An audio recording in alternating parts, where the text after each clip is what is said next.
I have to admit, back when I decided to answer your call and run for higher office, never did I imagine that my presidency would not only be judged by how I made good in my campaign promises in fighting illegal drugs, criminality, corruption, but how well I led our nation during the global pandemic. Indeed, our national health system and the resilience which were tested to the health, countless lessons we learned and continuously improvements put in place. Kahit anong crisis ay kaya malampasan kung tunay na may malasakit at bayanihan. I agree. At the early stages of the pandemic, our testing capacity was very limited. Recognizing the importance of conducting more tests to ensure early detection and timely isolation of confirmed COVID-19 cases, we ramp up our testing capacity. We now have more than 260 accredited laboratories nationwide, which is still capable of conducting at least 50,000 tests daily. All regions now can conduct their own COVID-19 tests. To take care of mild and asymptomatic cases, we established over 9,000 temporary treatment and monitoring facilities across the country, with a total bed capacity of more than 140,000. Together with the local government and the private sector, we quickly established mega quarantine facilities that could accommodate more cases. Modular hospitals and quarantine facilities have also been established nationwide, especially in Metro Manila. For our severe COVID cases, our tireless health workers will continue to ensure that you are provided with the best care around the clock based on the latest development global best practices. Our health experts continue to actively participate in the search for safe and effective COVID-19 medicines.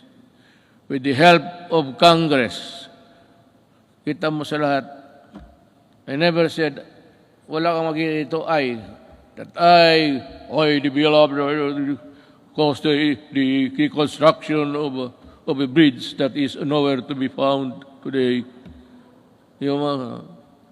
Ako sa inyo talaga, with the help of Congress, we passed 13 measures that establish the new and improved the capacity of existing hospitals around the country to provide quality care and services. Our people, especially amid the ongoing pandemic-19.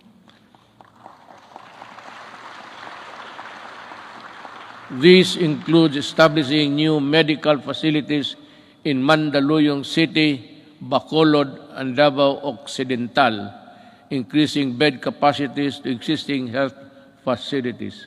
In Quezon City, Ilocos Sur, La Union, and Palawan, the upgrading of health facilities in that area to include Leyte. Currently, we have received over 30 million doses of COVID-19 vaccines. We expect to at least receive 36 million vaccines this month, and in August, we have inoculated more than 7 million Filipinos which have received the first dose, at least 17 million. Well, I think the landscape, the health landscape of the country continues to improve as we, with the continuous approval of COVID-19 vaccines, we are ready to boost further our daily vaccination rate. And I also encourage our local government units to hasten the rollout and strengthen their inoculation program. San Juan City, for one, have vaccinated 70% of their population in a month's time. Saludo ako sa inyo at kay Mayor Zamora.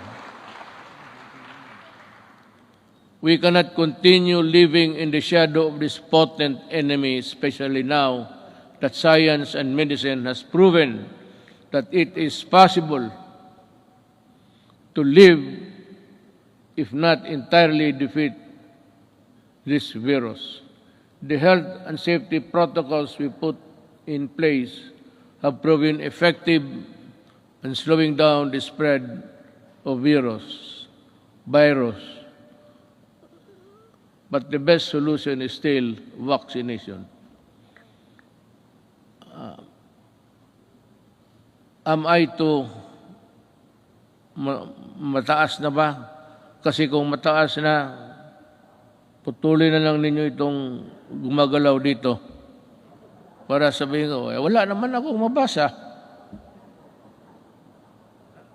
Pag matagal na, those who want to go home, raise your right hands.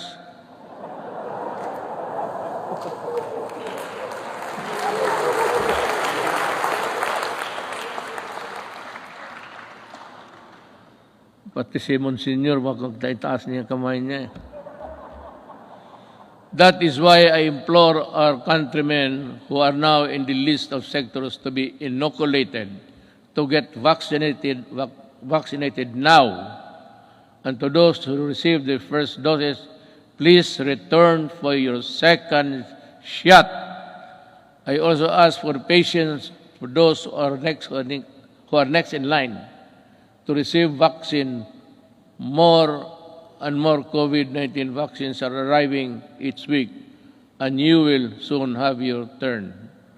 Corollary to this, it is high time that clear and precise uniform protocol and guidelines are issued in anticipation to the vaccination of more Filipinos and the stadium.